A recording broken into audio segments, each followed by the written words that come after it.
Salut tout le monde, c'est Darkland et on se retrouve aujourd'hui pour une nouvelle vidéo. J'espère que vous allez bien, moi ça va nickel. Et donc vous aurez compris dans le titre, comme d'habitude, c'est un allons dormir.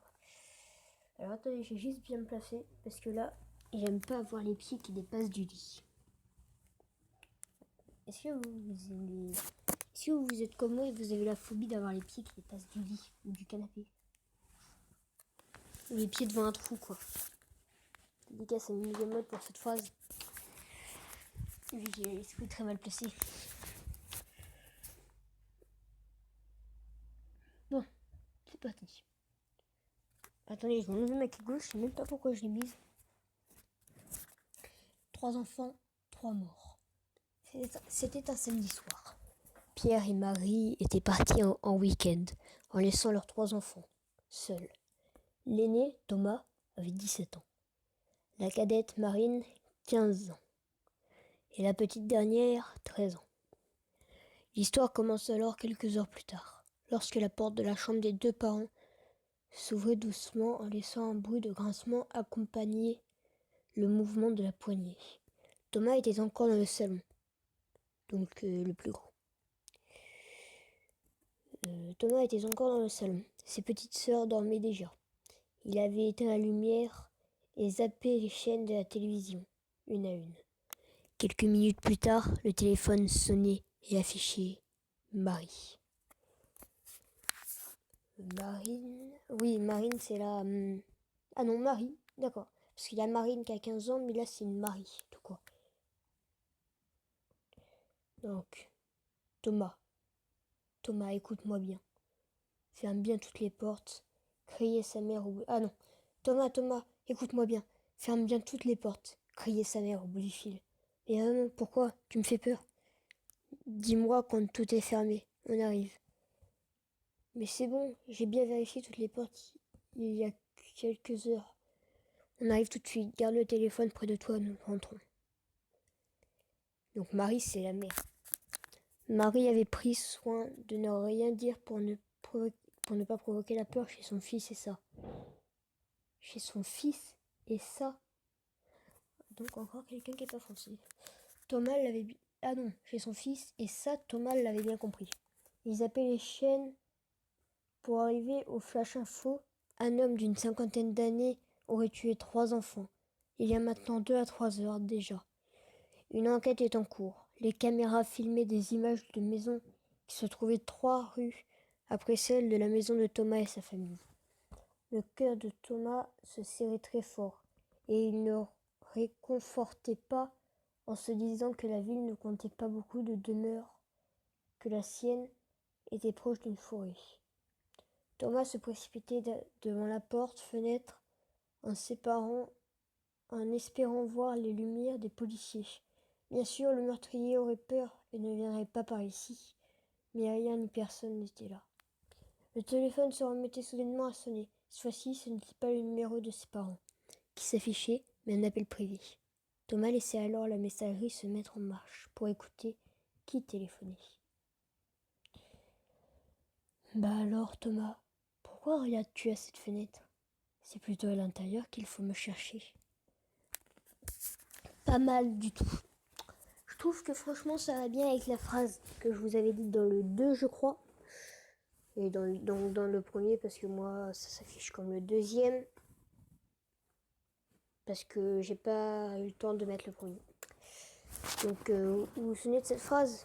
On est en sécurité parce que personne ne peut rentrer quand on a fermé toutes les portes. Mais si la personne est déjà rentrée, on est enfermé.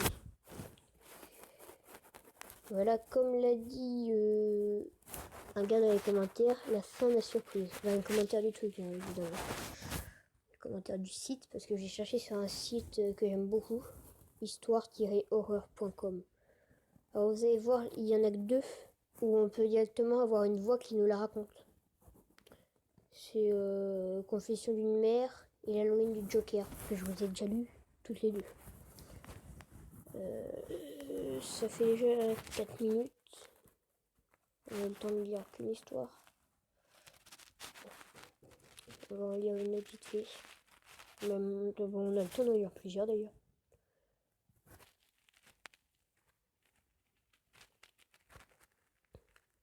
Tiens, on va lire.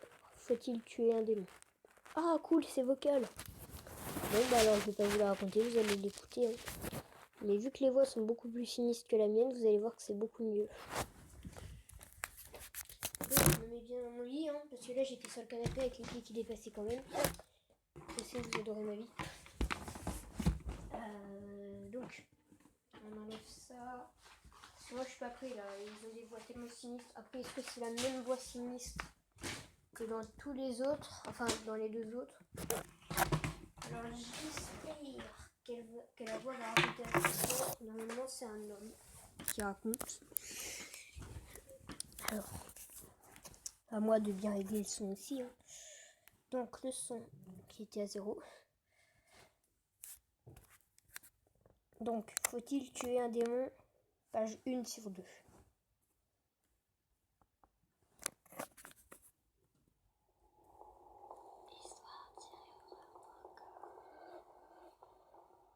C'est Luke. Nous devions nous assurer que les enfants ne le sachent jamais. Continuez, Madame Stinson. Ok. Que s'est-il passé? Le psychiatre demande à sa cliente de reprendre l'histoire qui a ravagé sa famille. Ils sont tous morts. Ils ne reviendront plus, n'est-ce pas? Dit-elle en pleurant. Putain. Bon bah, je vais laisser charger. Hein. On se retrouve dans quelques petites secondes. Enfin, pour vous, ça peut se faire. Donc, les gens.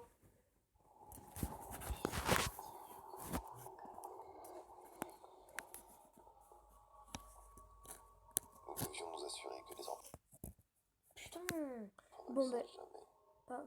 Continuez, Madame Stinson. Le psychiatre demande à sa cliente de reprendre l'histoire qui a ravagé sa famille. Ils sont tous morts. Ils ne reviendront plus, n'est-ce pas? Dit-elle en pleurant. Pour raconter les meurtres et apparitions dans la vie des Stinson, Stacy s'est retrouvée devant un psychiatre. Celle-ci est la jeune mère de la famille qui fait la une de tous les journaux ces jours-ci. Une famille de 5 personnes disparaît. La mère dit avoir vu le diable. L'ambiance dans la salle est très glauque. Il fait froid et il y a un manque de lumière conséquent. Selon un professionnel, remettre en place les éléments des scènes à éclaircir était primordial. J'ai mal. Je me souviens de sa naissance. Je me souviens de sa façon d'être et de la raison qui nous a poussés à la tuer. Ce fut un meurtre. Mais si vous la voyiez de vos propres yeux, vous deviendriez fou. Les humains disent que la création et la vie sont les plus belles choses sur cette terre. Mais cette chose ne l'était pas, reprit Stacy. C'était un démon, dit-elle en pleurant. Les gens pensaient qu'elle était muette. Elle ne parlait que les nuits où nous dormions. Et lorsque nous l'entendions, elle savait que nous prêtions oreille à ses incantations. Prenez votre temps, Madame Stinson. Respirez. J'aimerais que vous veniez au moment de la disparition de votre famille, demandait le psychiatre. Nous l'avions enterrée dans le jardin. Et un soir, en rentrant, le tas de terre était complètement déblayé. Elle était de retour. Donc voilà. Donc ça, c'est la première partie. Donc là, on va écouter la deuxième. Pas mal du tout. Alors, les bruits de trucs là, toc, toc, ça c'est pas chez moi. Hein. Je vous rassure, je pourrais jamais avoir un truc comme ça chez moi. Et vous avez vu, quand elle parle de enterrer quelqu'un, ça fait les bruits d'enterrement, c'est vraiment très très bien fait. Par contre, vous avez entendu, la voix du gars, elle est bizarre. Elle est morte. Il parle comme ça, il fait bégayer sa voix en fait. Bon, suite de l'histoire.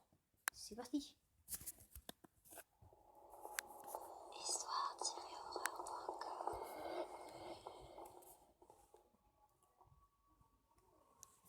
Stacy reprend son histoire sous le regard du psychiatre attentif. Ses yeux sont froncés et des larmes coulent le long de ses joues pour rejoindre ses lèvres rouges. Comment cela pouvait être possible? Il faisait nuit depuis déjà quelques heures et nous étions fatigués, dit-elle. Vous pensiez que quelqu'un avait découvert le corps, n'est-ce pas? Dit l'homme qui se tenait devant elle. Oui. La porte à l'arrière de la maison était ouverte et c'est en entrant que nous avions compris que tout allait mal. Sur tous les murs se trouvait du sang, celui de notre chat suspendu au lustre du salon. J'ai tellement mal au cœur. Je n'arrêtais pas de vomir en criant. Mais ça ne s'est pas arrêté là. Il a fait froid d'un coup et nous l'avons vue. Elle se tenait debout dans Désolé pour les bugs. le coin de la salle. Elle fixait mon mari dans les yeux, puis il s'est décomposé devant moi. Les enfants dormaient dans la voiture. Il criait, son bras s'est arraché du reste de son corps, raconta Stacy qui ne pouvait plus continuer tellement celle-ci pleurait. Madame Simpson, dites-moi maintenant où sont les enfants. Que s'est-il passé demanda le psychiatre. Un courant d'air glacial traversa la pièce accompagné d'un son clair. La voix d'un enfant. Ils sont tous morts. Les yeux du psychiatre s'écarquillèrent. Il avait compris. Stacy avait été épargnée pour qu'elle assiste au meurtre de toute sa famille.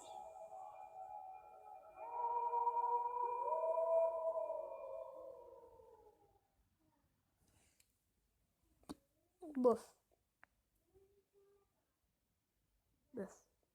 Bof. Franchement, je la trouve pas si cool que ça. Elle est bien, mais elle n'est pas aussi flippante que j'aurais pu le croire. Donc, on se retrouvera pour une nouvelle vidéo. Je pourrais les faire bien plus longues. Par exemple 20-25 minutes. Mais franchement, je préfère faire plusieurs vidéos assez courtes. Enfin, plusieurs vidéos de 10 minutes. Que une vidéo de 20 ou 25 minutes. Ça va pas. Donc, à la prochaine vidéo. Bye. Et n'oubliez pas, dormez bien.